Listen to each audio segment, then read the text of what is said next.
Welcome, everyone. Today, our explainer is diving headfirst into a true classic. But hey, don't worry. This is absolutely not going to be some boring, dusty lecture. We're actually going to take a really close look at the sixth novella of the fifth day from Giovanni Boccaccio's famous Decameron. And believe me when I say, this is a pure 14th century thriller.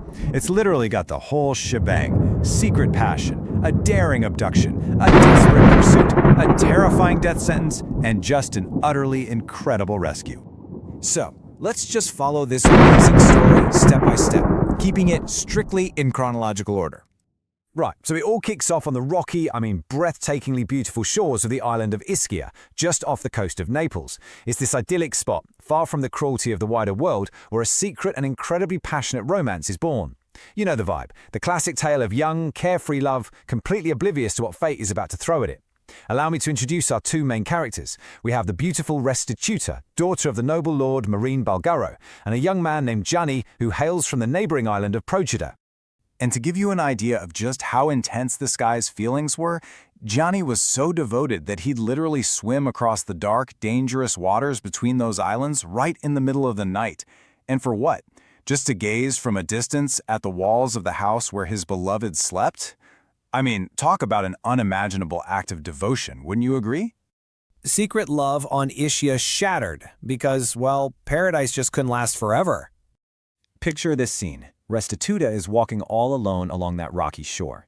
She reaches this cool little spring hidden in the shade of the cliffs, and it's right there, in that exact spot, that she catches the eye of some Sicilian sailors whose ship is anchored nearby. There's no hesitation, not even a split second of doubt. They simply rush at the defenseless girl.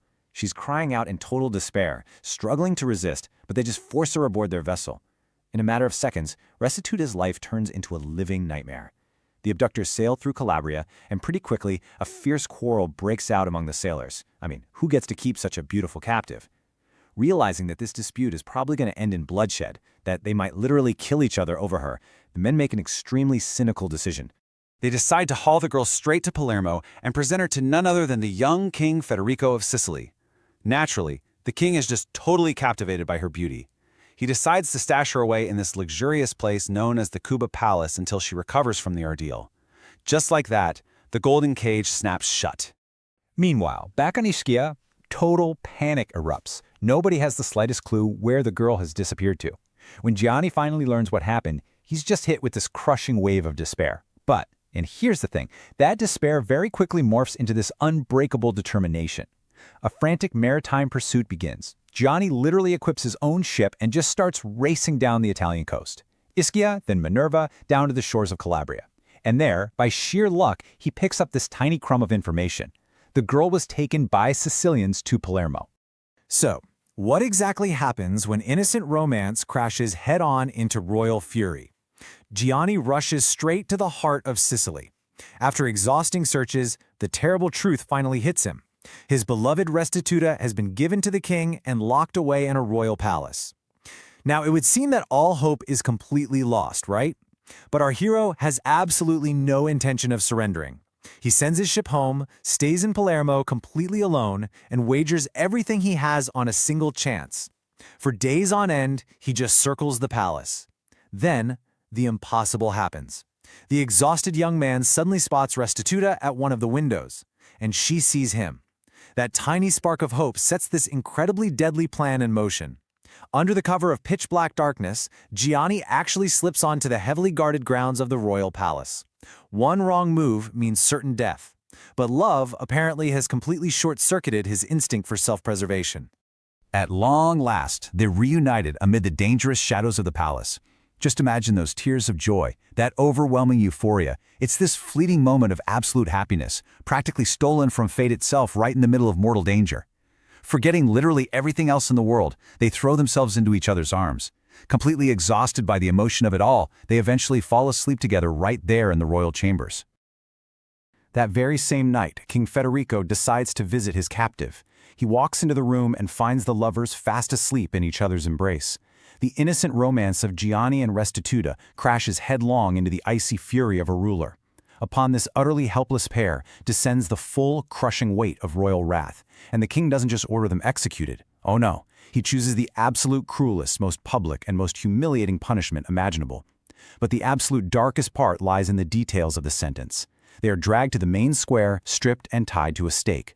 And here is the truly sadistic detail. They are bound back to back. Think about that for a second. They are condemned to burn alive, and they literally can't even look into each other's eyes during their final moments. The executioners are already preparing their torches. The tension is just unbearable. And at this incredibly tense moment, a new figure arrives on the scene. The Admiral Ruggieri dell'Oria approaches the place of execution. Spotting a nobleman nearby, Gianni screams out with this absolutely heart-rending plea, "Let me die while looking at her." Intrigued by this really strange request, Admiral Ruggieri decides to step closer and actually examine the faces of the condemned. And at the exact second when the fire is almost ready to be lit, he recognizes the young man. It's Gianni of Procida. He immediately yells for the executioners to stop. This one intervention changes the whole game. The Admiral quickly asks a few questions and uncovers this massive, shocking political reality. It turns out the king is only a hair's breadth away from making a completely irreparable mistake. Who actually are these condemned lovers? Well, Gianni is the nephew of the very man whose support enabled Federico to ascend the throne in the first place. And Restituta, she's the daughter of the man who is currently keeping the island of Ischia loyal to the crown. Let that sink in. The king was literally seconds away from burning alive the children of his most valuable allies. Total madness. The Admiral has to act with lightning speed. He rushes to the king and lays out this brilliant argument, the anger of a king versus the duty of a king. He explains, look, yes, these young people acted recklessly, but they did it out of love, not out of any desire to insult their sovereign. Considering who their families are, Federico absolutely shouldn't execute them. He should honor them. Political wisdom has to triumph over blind rage. And it works. The king's anger evaporates almost instantly, completely replaced by deep remorse. Certain death is transformed in a single moment into life, and heavy chains are swapped for the finest silk. Realizing the sheer magnitude of his mistake, the king orders the prisoners released immediately. He personally asks for their forgiveness for the whole terrifying ordeal and compensates for his cruelty with these extraordinarily generous gifts. The condemned couple are suddenly dressed in magnificent garments. The story now moves toward its truly grand finale. The king actually goes out of his way to arrange a splendid wedding for them himself. Yesterday's prisoners suddenly become honored guests.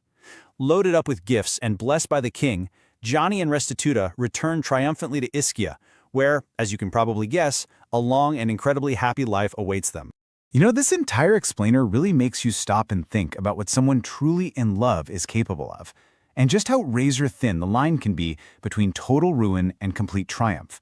A fraction of a second, one chance glance from an admiral, and the entire course of destiny changes forever. That is how deeply we've immersed ourselves today in the world of Boccaccio.